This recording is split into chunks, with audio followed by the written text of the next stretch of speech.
More Christians kidnapped by ISIS. That number just in the last couple of days now spiking to more than 200. Now that according to human rights groups monitoring the grave situation in Syria where ISIS is on a campaign raiding dozens of villages. There's no doubt about it. Every day ISIS expanding its reach. Army veteran and former Congressman Alan West even bringing up this question.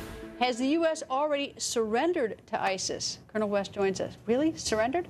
Well, it's amazing what you look at. The Heritage Foundation just put out a report about how we're decimating our United States military. We're sitting back and we're believing that we can fight one war strategy and maybe try to contend or hold off other contingencies. But when you look at how this Islamic terrorist enemy has been able to spread all across about 10 to 11 different countries, we have multiple combat theaters that we are not able to deploy and stem this tide. You know, I don't get it. I mean, I looked today, I saw some pictures that were sent to me of children. Children being crucified, children being with guns up to their heads. I mean, the worst, ugliest picture you can imagine. These are Christian children. Yeah. And it's like, I don't know why, more people aren't up in arms. I mean, it's like, that this is going on to these people. I mean, it's unbelievable. Well, I think more people are up in arms, but for whatever reason, we have a recalcitrance. We have some paralysis up here in Washington, D.C.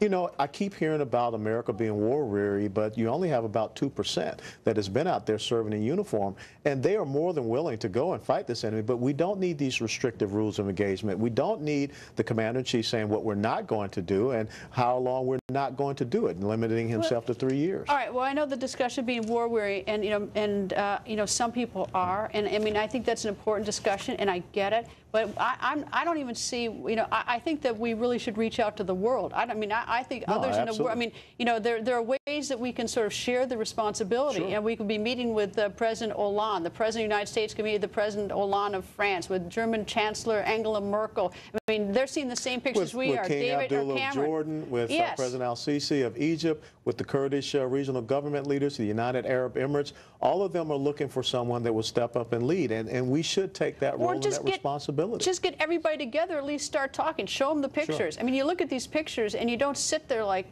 just dead weight. I mean, you at least want to try to come up with some solution. No, you're absolutely right. And I think that a lot of people are concerned because in the past 10 to 13 years, we've been fighting occupational style warfare. We've been sitting in one place building roads, schools. That's not what this is about. This is about strike operations. This is about power projection, finding this enemy and bringing lethal and violent destruction against them. So what's going to happen to these Christians? I mean, it's just, more than 200, now on the list just in a couple days. I mean, it's astounding. Well, unfortunately, some of them will be killed. The women and some of the girls will be sold off into slavery. We should not have this type of savage barbarism in the 21st century, but we're sitting back and watching it happen. You say some will be, and it's like, look at the opposite. I mean, what is their motive to keep them? They haven't asked for ransom for any of them. They haven't asked for that. Well, this is genocidal. Right. This so is Persian, they're not going to sit and feed them. They're not going to spend the ISIS isn't going to spend all their money on them. They're not going to babysit them. What possible reason could they have to get these Christians except for the fact that they're Christians and they intend to kill them? Well, that's the bottom line to all of this. And this is another episode of genocide against Christians in that part of the world. The Assyrians faced this same genocide from the Ottoman Empire back in 1914. So here we are allowing history, a very ugly, dark history, to repeat itself. Are we just simply looking the other way? I mean, really? Is that what this is? I think we are looking away. I recently had a little girl ask me, how can such evil exist in her world today? And I couldn't answer her. So what's going to happen?